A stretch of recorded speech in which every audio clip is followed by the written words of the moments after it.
Hello guys, magandang araw, another daily morning routine na naman tayo for today's video. At dahil wala namang pasok ang mga bata, pagkagising ko nga naghilamos na toothbrush at nagbihis lang ako pagkatapos na ilabas na ako dito sa tindahan. At ayan nga, pagdating ko nga dito ay bukas na nga si mama, so marami na nga siyang nailabas na mga paninda dyan. At ayan, nandiyan na naman si Puro at bida-bida na naman sa aking video.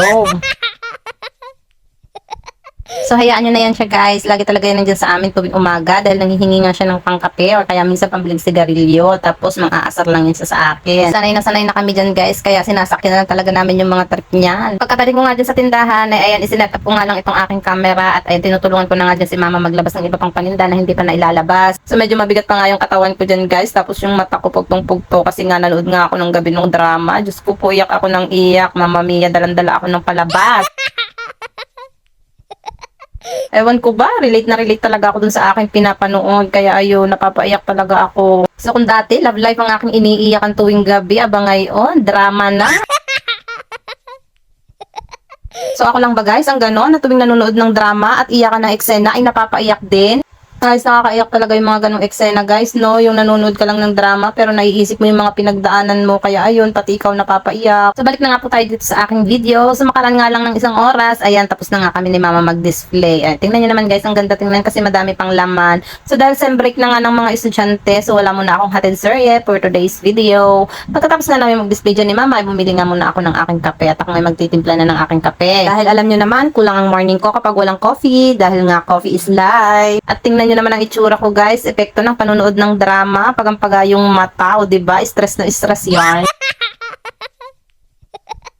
At habang nagkakape nga ako dyan, ayan si kuya, bumibili siya ng melon. So, thank you po.